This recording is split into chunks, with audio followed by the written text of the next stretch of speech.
Augustus Gloop goes up the When Mr. Wonka turned round and saw what Augustus Gloop was doing, he cried out, "Oh, no. Please, Augustus, please. I beg of you not to do that. My chocolate must be untouched by human hands." "Augustus," called out Mrs. Gloop.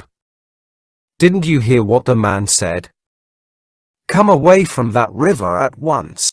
"This stuff is fabulous," said Augustus, taking not the slightest notice of his mother or Mr. Wonka. "Gosh, I need a bucket to drink it properly." "Augustus," cried Mr. Wonka, hopping up and down and waggling his stick in the air, "you must come away. You are dirtying my chocolate." "Augustus," cried Mrs. Gloop. "Augustus," cried Mr. Gloop. But Augustus was deaf to everything except the call of his enormous stomach. He was now lying full length on the ground with his head far out over the river, lapping up the chocolate like a dog. "Augustus," shouted Mrs. Gloop. "You'll be giving that nasty cold of yours to about 1,000,000 people all over the country." "Be careful, Augustus," shouted Mr. Gloop. "You're leaning too far out." Mr. Gloop was absolutely right. For suddenly there was a shriek, and then a splash, and into the river went Augustus Gloop, and in 1 second he had disappeared under the brown surface. "Save him!" screamed Mrs. Gloop, going white in the face, and waving her umbrella about. "He'll drown. He can't swim a yard. Save him! Save him!" "Good heavens, woman," said Mr. Gloop, "I'm not diving in there. I've got my best suit on." Augustus Gloop's face came up again to the surface, painted brown with chocolate. "Help! Help! Help!" he yelled. "Fish me out. Don't just stand there." Mrs. Gloop screamed at Mr. Gloop. "Do something." "I am doing something," said Mr. Gloop, who was now taking off his jacket and getting ready to dive into the chocolate. But while he was doing this, the wretched boy was being sucked closer and closer towards the mouth of one of the great pipes that was dangling down into the river. Then all at once, the powerful suction took hold of him completely, and he was pulled under the surface and then into the mouth of the pipe. The crowd on the riverbank waited breathlessly to see where he would come out. "There he goes," somebody shouted, pointing upward. And sure enough, because the pipe was made of glass, Augustus Gloop could be clearly seen shooting up inside it, head first, like a torpedo. "Help! Murder! Police!" screamed Mrs. Gloop. "Augustus, come back at once." "Where are you going?" "It's a wonder to me," said Mr. Gloop, "how that pipe is big enough for him to go through." "It isn't big enough," said Charlie Bucket. "Oh dear, look! He's slowing down." "So he is," said Grandpa Joe. "He's going to stick," said Charlie. "I think he is," said Grandpa Joe. "By golly, he has stuck," said Charlie. "It's his stomach that's done it," said Mr. Gloop. "He's blocked the whole pipe," said Grandpa Joe.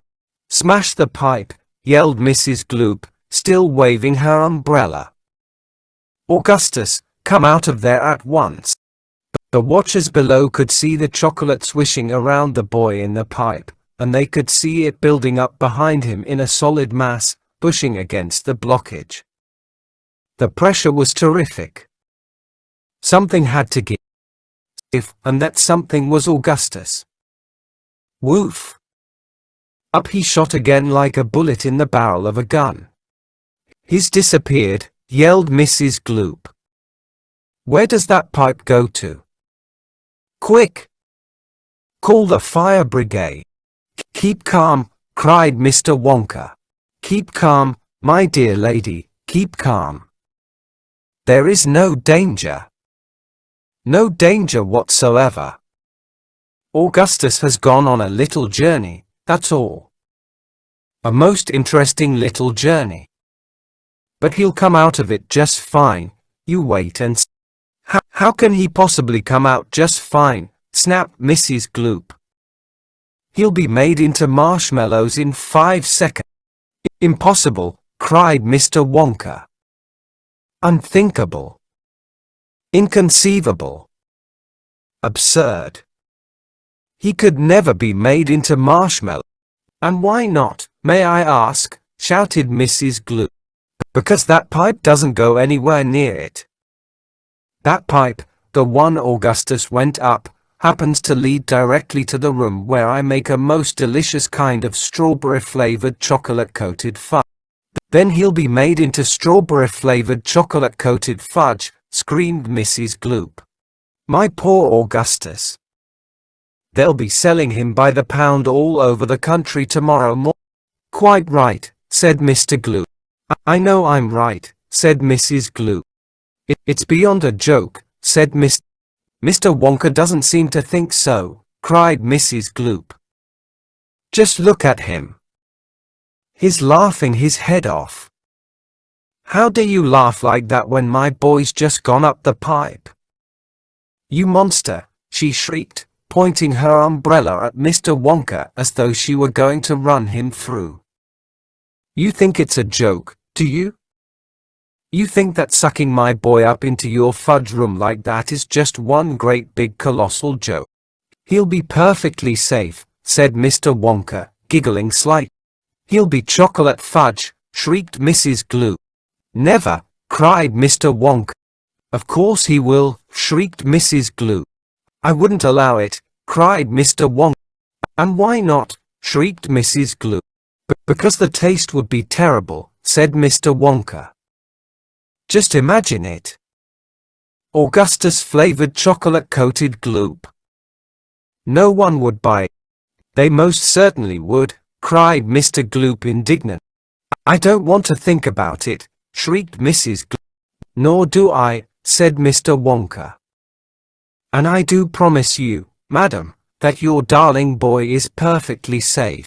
If he's perfectly safe, then where is he? Snapped Mrs. Gloop. Lead me to him this instant. Mr. Wonka turned around and clicked his fingers sharply, click, click, click, 3 times. Immediately, an Oompa Loompa appeared, as if from nowhere, and stood beside him. The Oompa Loompa bowed and smiled, showing beautiful white teeth. His skin was rosy white, his long hair was golden brown, and the top of his head came just above the height of Mr. Wonka's knee. He wore the usual deerskin slung over his shoulder. Now listen to me, said Mr. Wonka, looking down at the tiny man. I want you to take Mr. and Mrs. Gloop up to the fudge room and help them to find their son, Augustus. He's just gone up the pipe. The Oompa Loompa took one look at Mrs. Gloop and exploded into peals of laughter. Oh, do be quiet, said Mr. Wonka. Control yourself. Pull yourself together. Mrs. Gloop doesn't think it's at all fun. You can say that again, said Mrs. Gloop. Go straight to the fudge room, Mr. Wonka said to the Oompa Loompa, and when you get there, take a long stick and start poking around inside the big chocolate mixing barrel. I'm almost certain you'll find him in there. But you'd better look sharp. You'll have to hurry. If you leave him in the chocolate mixing barrel too long, he's liable to get poured out into the fudge boiler, and that really would be a disaster, wouldn't it?